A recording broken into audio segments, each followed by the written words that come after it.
Hello guys, welcome to my channel. मेरा नाम सिद्धार्थ शाक्य। हम लोग क्लास 11 का एक्सरसाइज 1.3 कर रहे थे। इसमें क्वेश्चन 4 आज हम लोग देखेंगे। तो क्वेश्चन 4 क्या है कि write down all the subset of the following set. मतलब ये जो आपको सेट दिया गया है, इसके हमें बताने कितने इसके सबसेट होंगे। ठीक है, तो अब सबसेट निकालने के लिए आपको फॉर्मूला याद होना चाहिए 2 की पावर n।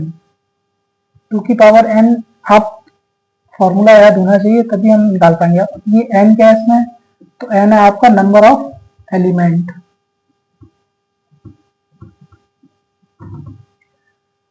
टू की पावर n, n इसमें क्या है, नंबर ऑफ एलिमेंट। जैसे कि ये एक सेट है, तो इसमें क्या है, एलिमेंट एक है a। तो जैसे इसके हमें सबसेट निकालना हो तो हम क्या करेंगे, कितना एलिमेंट है, 1 है, तो n की जगह हम 1 रख देंगे। तो 2 की पावर 1 क्या होता है, 2। इसके बाद 2 सबसेट होंगे। मतलब सेट एक बड़ा सेट होता है, सबसेट उसको मतलब छोटे छोटे सेट। जैसे ये 2 है, तो इसके 2 सबसेट होंगे। कौन से होंगे, जैसे कि एक ये ए हो जाएगा, ठीक है, और दूसरा क्या हो जाएगा इसमें नल सेट। इस नल सेट को हम लोग 5 से भी ऐसे दिखा सकते हैं। ठीक है, तो इसके 2 सेट होंगे ये। अब जैसे कि सेकंड वाला आप देखो, जैसे कि इसमें 2 एलिमेंट है, तो 2 की पावर 2, एन की जगह क्या आ जाएगा 2। तो 2 की पावर 2 क्या होगा आपका 4। तो इसमें कितने होंगे सबसेट, 4 होंगे। कौन कौन से 4 होंगे देखिए आप।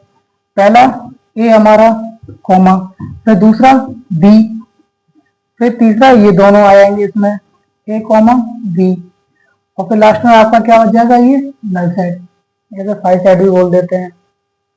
इस तरह से हम इसके सबसेट निकालेंगे। जैसे ये 3 वाला क्वेश्चन, ये क्या है, 2 की पावर कितने एलिमेंट है, 3 है, तो 2 की पावर 3, 2 की पावर 3 कितना होता है, 8 होता है।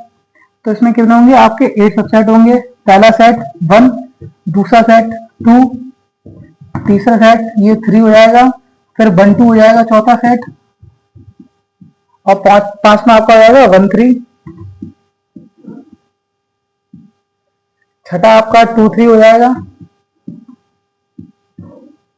और फिर आपका सातवां 1 2 3, ये वाला सेम सेट हो जाएगा 1 2 3, और फिर लास्ट में आपका 8 हो जाएगा। कौन सा, ये 5 वाला। 5 हर जगह आपका रहेगा सेट। तो 1 2 3 4 5 6 7 8, कितने हो जाएंगे आपके सबसेट, 8 हो जाएंगे। अब जैसे ये 5 वाला सेट देखो, तो इसका क्या होगा, 2 की पावर 1। अब देखो इसमें क्या है, इसमें कोई सेट है नहीं है, तो इसमें क्या होगा, 2 की पावर 0। 2 की पावर 0 मतलब उसमें कोई आपका एलिमेंट ही नहीं है, ये आपका सेट ही नहीं है। क्योंकि इस 5 को हम क्या लिखेंगे ऐसे, इसके अंदर कोई एलिमेंट है नहीं, एलिमेंट है, तो 2 की पावर 0, 2 की पावर 0 किसी की भी पावर 0 होती है, तो आंसर क्या होगा उसका 1। तो इसका क्या एक ही सेट बनेगा जी, खुद वो सेट हो जाएगा। क्या हो जाएगा, सेट ही वाला खुद। तो इस तरह से हमें ये आपके 4 क्वेश्चन देखते हैं। हम लोग क्वेश्चन 5 की तरफ चलते हैं। How many element has a subset of 5। तो इसमें सबसेट कितने होंगे इसके, तो देखो क्या करेंगे हम, ए के सबसेट निकालेंगे। तो सबसेट ऑफ ए, तो देखो ये 5 को हम लोग क्या लिखते थे ऐसे नल सेट की तरफ, तो इसमें एलिमेंट क्या है, एक भी नहीं है, तो 2 की पावर क्या है 0, आंसर क्या आ जाएगा 1। तो इसका कितना होगा आपका सबसेट 1 होगा। कौन सा, ये खुद। ठीक है, हम लोग चलते क्वेश्चन 6 की तरफ। बस हमें इनके क्या बताना है, इंटरवल्स बताने हैं। जैसे हमने अभी हम पढ़ेंगे ओपन ब्रैकेट और क्लोज ब्रैकेट कैसे। तो देखो क्वेश्चन क्या कह रहा है कि x such that S belongs to rational number -4 greater than x और इक्वल और स्मॉलर देन 6। तो देखो बच्चों, इसका आंसर देखो ऐसे भी हो सकता था, क्या होता कि -4 -3 -2 -1 0 1 2 3 4 5 6, ये इसका आंसर हो सकता था। अगर इधर बिलोंग्स टू रेशनल नंबर ना लिखे, बिलोंग्स टू इंटीजर लिखा होता। किससे लिखा होता, जेड से हम इससे डिनोट करेंगे इंटीजर को। अगर इंटीजर लिखा होता तो ये हमारा ये आंसर करेक्ट हो जाता। ठीक है, अब अगर रेशनल नंबर लिखा है, तो रेशनल नंबर में क्या होता है कि इनके बीच में भी इनफाइनाइट संख्या होती है, जैसे कि -4.1 -4.2, ऐसे ही चलती चली जाएंगी इनफाइनाइट तक। तो रेशनल नंबर ये भी हो सकते हैं। तो इस चक्कर में ये आंसर हमारा क्या हो जाएगा, गलत। अब जब भी ऐसे इंटरवल क्वेश्चन होते हैं तो उसमें हम लोग 2 चीज़ें पढ़ते हैं, एक ओपन ब्रैकेट और एक क्लोज ब्रैकेट। अब ओपन ब्रैकेट में हम क्या लगाते हैं, ऐसे ब्रैकेट लगाते हैं, और इसमें क्या लगाते हैं, क्लोज ब्रैकेट। ये वाले कैसे लगाएंगे वो समझो आप। जैसे कि क्वेश्चन में कभी भी, जैसे इधर इक्वल का साइन, इसमें इक्वल का साइन है, जब भी इक्वल का साइन दिया जाएगा तो हम ये ब्रैकेट यूज करेंगे, और सिर्फ ग्रेटर देन या स्मॉलर देन का साइन होगा तो हमेशा ओपन ब्रैकेट यूज करेंगे। जैसे कि क्वेश्चन ये समझो आप, जैसे इसमें -4 दिया गया है, तो -4, अब जो इसमें ग्रेटर देन, तो वो इक्वल साइन लगा नहीं है, तो हम इक्वल नहीं लगाया तो हम क्या लिख देंगे, ये वाला ओपन ब्रैकेट -4 कॉमा। अब इसमें ग्रेटर देन भी लगा है और इक्वल भी लगा है, तो इसमें कौन सा ब्रैकेट यूज करेंगे, क्लोज ब्रैकेट, तो 6। इसका ये ऐसे आंसर हो जाएगा। ये डेफिनेट ये कर रहा है कि इसके अंदर ओपन और क्लोज ब्रैकेट में इसके अंदर रेशनल नंबर भी सारे इंक्लूड हैं। ठीक है, इस तरह से क्वेश्चन आंसर नहीं होगा, आंसर इसका क्या होगा, ये होगा। तो इसके और भी पार्ट्स हम लोग देखते हैं अभी, इसके और भी पार्ट देखते हैं। सेकंड पार्ट, तो देखो सेकंड पार्ट में क्या कह रहा है कि x बिलोंग टू रेशनल, सब में क्या होगा, रेशनल नंबर ही होंगे, इंटीजर नहीं देगा आपको। ठीक है, जो कि रेशनल नंबर ऐसे दे रहा हो तो हम क्या करेंगे, इसको इंटरवल में क्लोज ब्रैकेट या ओपन ब्रैकेट यूज करेंगे। कैसे, अब देखो बच्चों, इधर जो ये -12 है ग्रेटर देन x है, तो इधर इक्वल का साइन तो है नहीं, तो इक्वल का साइन नहीं है तो क्या हम करेंगे, ओपन ब्रैकेट लगाएंगे, और जो डिजिट होगी वो हम लिख देंगे। ठीक, कॉमा। अब इधर भी आपका ग्रेटर देन में, x ग्रेटर देन में कोई भी इक्वल का साइन नहीं है, तो इसमें भी हम क्या लिखेंगे, जो डिजिट होगी वो लिख देंगे और ओपन ब्रैकेट इसमें लगा देंगे। ठीक है, तो इसका ये आंसर हो जाएगा। अब ऐसे इसको आप देखिए, इसमें भी क्या है, इसमें इक्वल का साइन दिया गया है, तो इक्वल का जब भी साइन दो तो आप क्लोज ब्रैकेट लगाएंगे, और जो डिजिट है वो आप लिख देंगे 0। इधर क्लोज ब्रैकेट नहीं है, ओपन ब्रैकेट लगाएंगे। ठीक है, इसका ये आंसर हो जाएगा। अब इसमें 3 ग्रेटर देन और इक्वल लगाया है, तो इक्वल लगाया तो कौन सा क्लोज ब्रैकेट यूज करेंगे, जो डिजिट है वो लिख देंगे, और कॉमा। इधर भी आपका इक्वल का साइन है तो हम क्या करेंगे, 4 डिजिट और क्लोज ब्रैकेट यूज करेंगे। जिधर इक्वल होगा उधर आप क्लोज ब्रैकेट यूज करेंगे, जिधर इक्वल नहीं होगा उधर ओपन ब्रैकेट यूज करेंगे। हम लोग चलते क्वेश्चन नेक्स्ट की तरफ। इनमें क्या कह रहा है कि right the following intervals in the set builder form. जो हमने क्वेश्चन 6 देखा था वो क्वेश्चन थे आपके रोस्टर फॉर्म में। अब जो हम लोग ये क्वेश्चन देखें आपके, हम लोग देखें सेट बिल्डर फॉर्म में। तो सेट बिल्डर फॉर्म में आप कैसे करेंगे, देखिए जैसे ही पहला क्वेश्चन दे रखा है, इसमें देखो दोनों तरफ आपके क्या ओपन ब्रैकेट हैं, तो जब भी ओपन ब्रैकेट होंगे तो हम कैसे करेंगे कि x such that x belongs to rational number.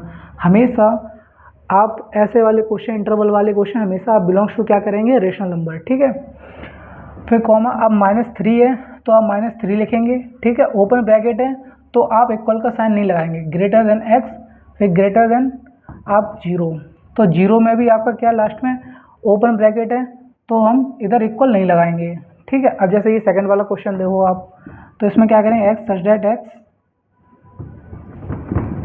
Belongs to rational number. फिर अब देखो इस 6 में ये आपका क्लोज ब्रैकेट है तो हम क्या करेंगे, 6 लिखेंगे, ग्रेटर देन प्लस इक्वल का साइन और इसमें इंक्लूड करेंगे, और फिर x, फिर ग्रेटर देन। अब देखो बच्चों इसमें लास्ट में भी क्या है आपका क्लोज ब्रैकेट है, क्लोज ब्रैकेट है तो हम इक्वल का साइन लगाएंगे और जो डिजिट है वो लिख देंगे, फिर इसको क्लोज कर देंगे। ये आपका रोस्टर फॉर्म में आंसर हो जाएगा। अब वैसे ये ओपन ब्रैकेट है और ये क्लोज ब्रैकेट है, तो इसको हम क्या करें, x such that x belongs to rational number, फिर ये ओपन ब्रैकेट में है तो 6, फिर greater than x, greater than, और इसमें 12 में क्या क्लोज ब्रैकेट है तो इसमें हम इक्वल लगा देंगे लास्ट वाले ब्रैकेट में, और फिर 12 लिख देंगे, इसको क्लोज कर देंगे। इस तरह से ही हमारा आंसर हो जाएगा। मतलब कहने का मतलब जहाँ आपको क्लोज दिख जाए उधर उस डिजिट पे आप इक्वल वो उस साइन पे आप इक्वल लगा देंगे, और जिस पहली डिजिट पे अगर आपका ये ओपन ब्रैकेट है तो उस पर हम इक्वल का साइन नहीं लगाएंगे, अब क्लोज ब्रैकेट होगा तो इक्वल का साइन लगा देंगे। अब जैसे ये वाला देखो, अब ये इधर तो क्लोज है, इधर क्या आपका ओपन है, तो इसको कैसे लिखेंगे, x such that x belongs to rational number.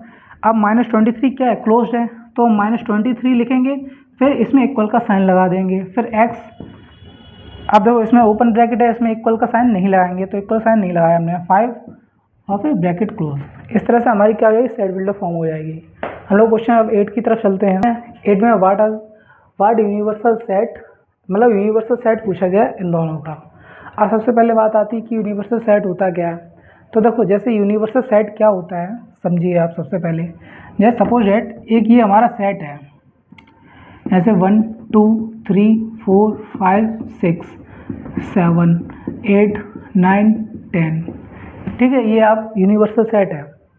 ठीक है, अब हमारे पास एक सेट है, जैसे कि ए सेट है हमारे पास, जैसे 3 4 5 ठीक। एक बी सेट है हमारे पास 6, 7, 8 और एक सी सेट है हमारे पास 10, 11, 12। अब बात समझो आप, जैसे ये हमारे पास 3 सेट हैं, ठीक है, और एक ये हमारे पास बड़ा सेट है। तो यूनिवर्सल सेट क्या होता है कि ऐसा सेट जिसमें हमारे और सेट आ रहे हों, मतलब उनके एलिमेंट इसके अंदर आ रहे हों। जैसे कि ए सेट है, इसमें 3, 4, 5, तो 3 भी है, इसमें 4 भी है, 5 भी है, ठीक। अब बी सेट है, इसमें 6 है, 7 है, 8 है, ठीक। अब सी क्या है, इसमें 10 तो है मगर 11, 12 नहीं है। तो अब ये एक यूनिवर्सल सेट नहीं होगा। अगर इसमें मैं इंक्लूड कर दूं 11 और 12, तो ये क्या हो जाएगा, इन तीनों का यूनिवर्सल सेट हो जाएगा, ठीक है। तो यूनिवर्सल सेट क्या होता है, एक बड़ा सेट होता है जिसमें और भी सेट शामिल हों, उनके एलिमेंट उसमें आपको मिल रहे हों, ठीक है। अब जैसे कि ये राइट एंगल है और इसमें क्या आइसोसेलेस ट्राइंगल है, तो हमें यूनिवर्सल ऐसा सेट होता है जिसके अंदर ये दोनों आ रहे हों। तो इसमें हम क्या लिख देंगे, x such that x is a triangle in a plane. अब इसका मतलब क्या है वो समझो आप, मतलब ये लाइन ये लिखी है कि एक प्लेन में मतलब सारे ट्राइंगल्स हैं, मतलब इन इज ए ऑल ट्राइंगल या फिर ट्राइंगल्स। अब देखो इसमें क्या है, आपके राइट एंगल भी आ रहा है, ठीक है, इसमें एक आइसोसेलेस भी आ रहा है, इक्विलैटरल भी आ रहा है, स्केलन भी आ रहा है, ऑब्ट्यूज, मतलब ये सारे आपके क्या हो रहे हैं, एंगल 4 आ रहे हैं। तो इसमें आइसोसेलेस भी आ रहा है और राइट एंगल भी आ रहा है।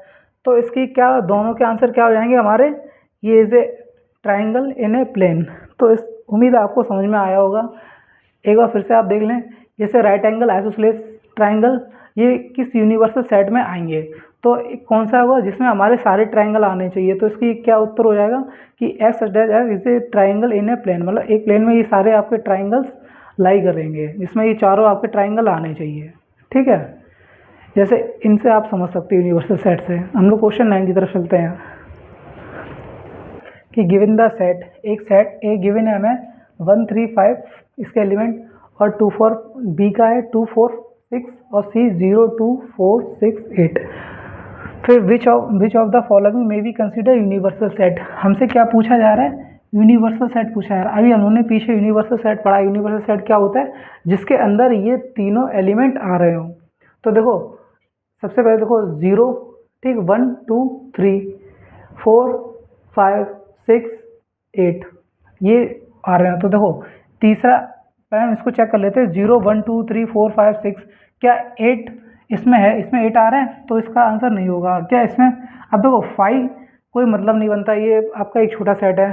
अब फोर्थ क्वेश्चन की तरफ चलते हैं। इसमें देखो 1, 2, 3 पूरा 8 तो आ रहा है मगर इसमें 0 ये वाला नहीं आ रहा है, तो ये भी इसका यूनिवर्सल सेट नहीं होगा। तो कौन सा आंसर हो जाएगा, थर्ड। इसमें देखो 0 भी आ रहा है, 1, 2, 3, 4, 8 इसमें सारे आ रहे हैं। इसमें 9, 10 एक एक्स्ट्रा आ सकता है क्योंकि ये यूनिवर्सल सेट है, ये बड़ा सेट है, इसमें एक्स्ट्रा भी आ सकते हैं, कोई दिक्कत नहीं है इसमें, ठीक है।